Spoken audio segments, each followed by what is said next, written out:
So yesterday we figured out there's no such thing as an aftermarket bushing for the Infiniti Q50. The bushing's too small, so we're gonna have to figure it out some other way. So even though that it's really nice that we found that out, we still have a ripped bushing that we can't replace. So usually we can tell when a bushing's gone bad is when you start seeing like some leakage on the subframe, just like right here. So the reason why you get this drip is actually in this top portion and the bottom portion of this bushing. You see that these left and right portions right here, they're actually solid rubber. Here is actually completely hollow, but what Nissan does is they enclose it with a thin layer of rubber, and inside is some hydraulic fluid that allows it to still be rigid but not completely hollow in the differential bushing. Now what happens over time, after, you know, balancing all the tension and weight that would be on this bushing, usually it's the bottom that likes to crack, and that's kind of what happened here. As you can see that this bottom bulges a little bit because, well, it's completely empty. There's no more hydraulic fluid. I'm not sure about the top, but it feels pretty empty, so I'm guessing it is pretty empty. Now, what do we do about it? This thing is leaking. You can't just fill it back up with hydraulic fluid, and there's no replacing the OEM differential bushing, so we know that. Now, this is where my brain got to thinking. So you know those two little smaller portions on the side of the differential bushing that was like basically solid rubber, right? Well, that's exactly what we're doing with this. We're reinforcing those two little solid rubber pieces and getting rid of the hydraulic fluid within the top and the bottom and replacing it with a totally solid polyurethane differential bushing, or rubber, or whatever you choose to do. So that bushing, the OEM bushing, looks decent. It's just the oil's leaking out of it, so the top and bottom are considered to be hollow now.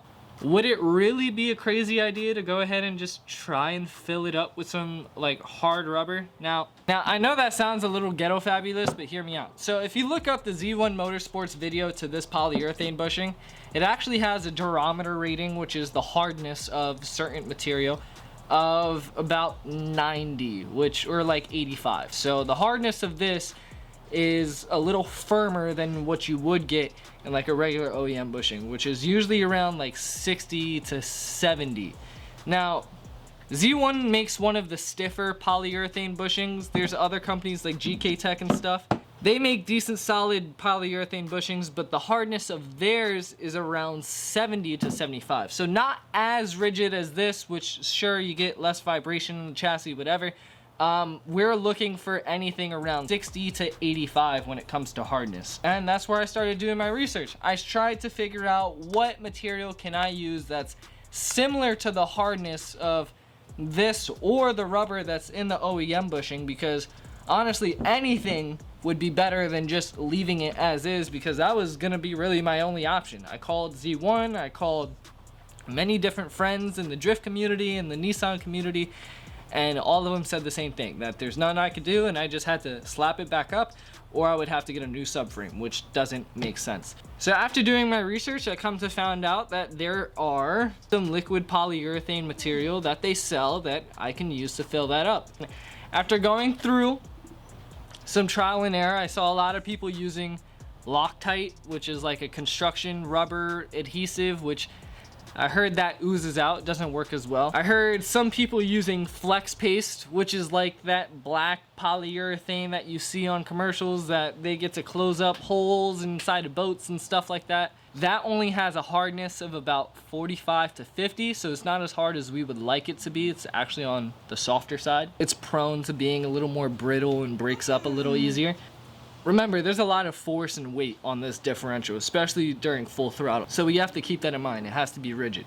Now, there's also the option to get liquid polyurethane, which is honestly the best bet if you guys are planning on making your own bushings, because you could get any color you want. You can make it into any shape you want. All you have to do is pour and let it cure, throw it in the oven, let it cure some more, and then you got a hard bushing. The problem with that in our situation is we would have to take out the actual differential bushing, and at that point I might as well just replace it, but there's no way of getting this bushing out without destroying it. If you look at every single video that's out there, the only way to get that differential bushing out is to completely destroy it. That's the only way. You can ask professionals, go ahead. You have to destroy the bushing. So there is no taking out the bushing. There's really only filling it up while it's in the car and just letting it cure while there's no weight on it.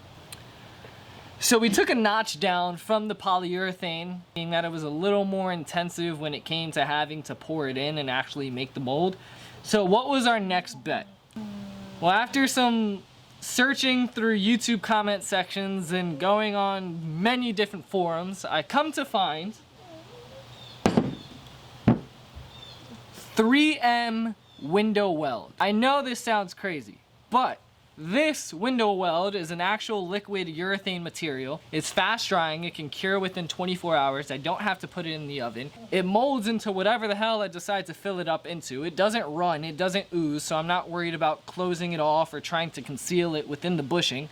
And the best part, it has a hardness of 65A, which is like literally perfect. Now it's not going to be as hard as the polyurethane bushing because obviously this has a hardness rating of about 85, which a lot of people complain is a little too stiff. I'd prefer polyurethane over a solid bushing because solid bushings are just way too stiff, makes way too much vibration. This will help us with movement and keeping the differential a little more rigid, but it'll still give us some play and allow us to compensate for a lot of that vibration that would end up happening in the chassis with a solid bushing.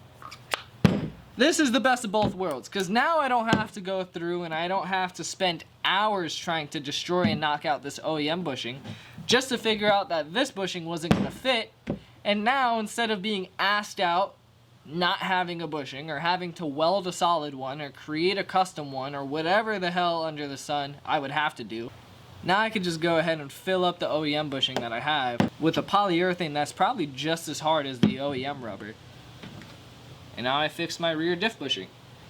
And we can still run the polyurethane bushings within the housing because for some reason these fit. So see, look at how well they fit too. Like, done. I'd like to start off by saying, before I go ahead and show you guys how to do this, I don't recommend. This is not a fix. So regardless whether I recommend it or not, it actually might work for me.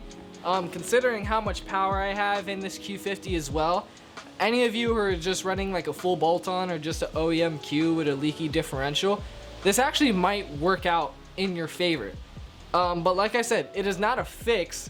It's just, dare I say it, it's good enough. Now, we're not gonna know until, you know, it's fully dry and we throw a GoPro under there and we actually test it out. I wish I had some before and afters to show you guys how bad the differential was prior to actually putting the polyurethane in. But I mean, hey, we get to see how stiff it is after it's in there, and if it doesn't shake around like crazy, then we know that it's a decent solution to a problem.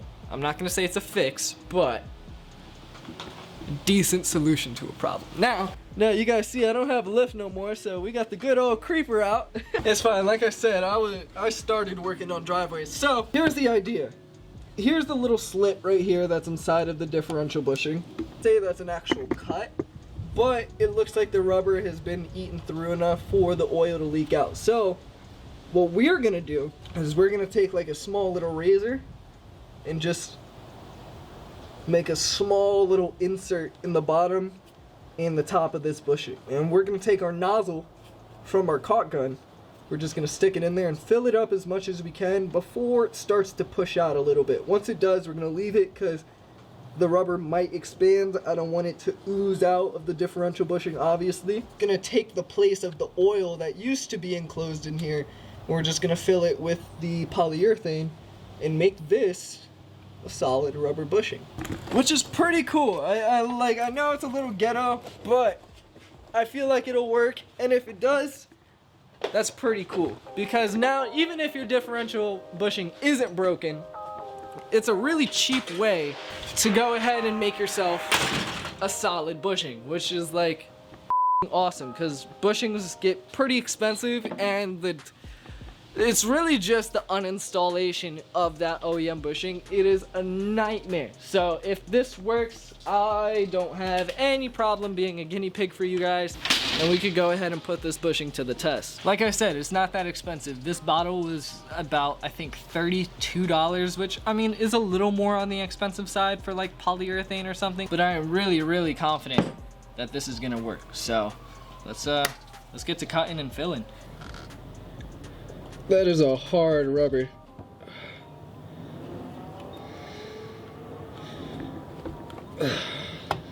There we go. Made a small slit. Yup, right there. Cool. This guy's turn.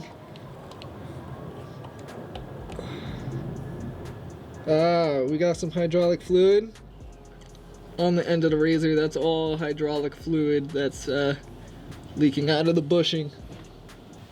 We're just gonna let that drip for a little bit. Get most of that hydraulic fluid out. It is dirty as hell.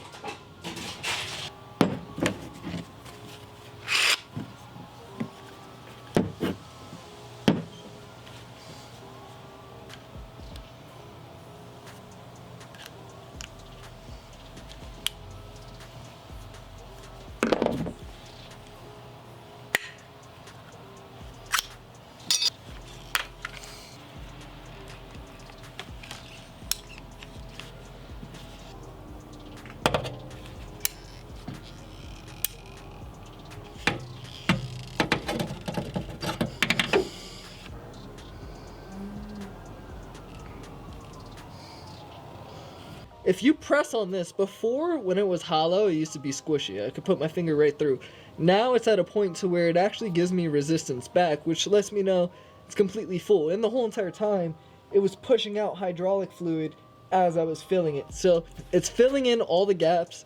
And then once this is done and dry, I'm gonna leave it set. It says it cures for 24 hours. I'm gonna do about 48. You should be ready. It should be a solid bushing after that. I mean, that's... right? That's pretty cool. We'll go to the other side real quick to check it out. It's a little messy. I can go ahead and fix it up, but hey, dude, that's a solid bushing. Probably still pretty sticky. It is, but there's a huge amount of resistance on it. What is extremely funny about the way that this bushing reacts now, Compared to how it reacted prior, when we just had hydraulic fluid or whatever was left in there from the hydraulic fluid, it was hollow. You can squish it, you could press it in with your finger, and there was no resistance other than just the skin of rubber that was over it, concealing all that hydraulic fluid. I pressed on it with my finger, and the amount of resistance that it had was night and day. So I couldn't even imagine the fact that we filled that up, got all those gaps filled in, and after it cures, it should be hard, just about as hard as the rubber that was already in there. And then it's a solid bushing. I'm excited. I'm excited. We're not gonna put any weight on it until it's completely cured, and then, I mean, once it compresses, I just love to see how rigid it could be. That's that. Now we have to go ahead and do a few other maintenance things. Here's some actual sad news right now. I was actually just on the phone a couple of minutes ago, and someone actually recently called me because they saw my lift up for sale. I had it in storage for a little bit, but there's not really a place I could keep it here without it being in the way or rusting or being outside. And there's nowhere else I can keep it unless I pay to keep it somewhere, or it's gonna be in a nuisance to someone else because it's in their way. And thank God that they're doing the favor for me. I'm ever more appreciative, but it comes to a point to where I have to realize, like, hey, do I just want the lift because I can't part with it, or is it smart to just go ahead and sell it, get the money I can for it, and then eventually later, once I do end up getting another shop or place, or if I can find a house and build my own shop, that's the goal here. Why can't I just buy another lift? Like, there's no reason for me to be keeping it, you know? If I can't afford a lift by the time I have my own shop again, I shouldn't be having a shop. What, a lift can be like $5 grand, which I know sounds like a crazy amount, but I mean, compared to a whole shop with the amount of tools and stuff you gotta buy, and the amount of just money you have to have on the side just in case things go wrong or break, and parts and all this stuff, if you can't spend that kind of money on a lift, should be having your own shop. Just a little side note there. I'm about to leave to go and sell the lifts. And then we have to come back and do a few maintenance jobs on the Q. So we have a brand new fuel filter that we have to put in. If you guys don't know, I have a full CJM fuel system. We'll go through it once we get back under the car. Fuel filter, fuel return lines, all AN fittings, micro glass braided fuel lines, the whole 9 yards. It's a beautiful thing. It does have a fuel filter in it. You get it from Aeromotive. It's a pretty easy drop-in, so we'll go ahead and do that.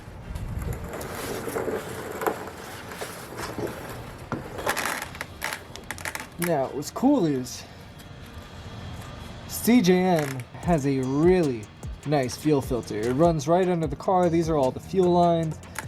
If you look closely, see that these lines right here are micro glass braided lines, and they're coated in like a polyurethane. Well, not really a polyurethane, but like a coating that's safe for ethanol to get on, obviously.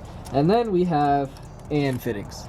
I love AN fittings. The way that AN fittings work and why they're so good is because this nut right here that's on this fuel line is actually around the fuel line. And the fuel line actually goes through this nut, and the nut that it actually tightens into goes into the fuel line and then tightens around it. So it makes for a really nice seal. AN fittings all the way through the fuel filter. All we gotta do, take the fuel filter down from these two zip ties, and then we'll be able to actually open this fuel filter canister.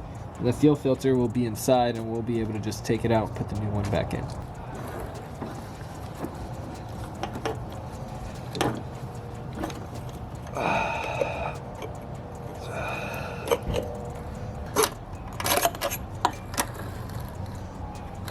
There we go. And there's our fuel filter. So if you guys do end up getting a fuel filter with a CJM fuel system, the size is actually a 10M fuel filter. So just a reminder for you guys.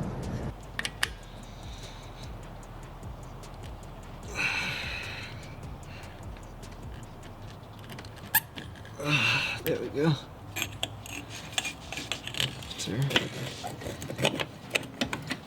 Now, the funny thing about AN fittings, as tight as you actually want to get it, if you over tighten these, they leak. So do your absolute fucking best not to over tighten them.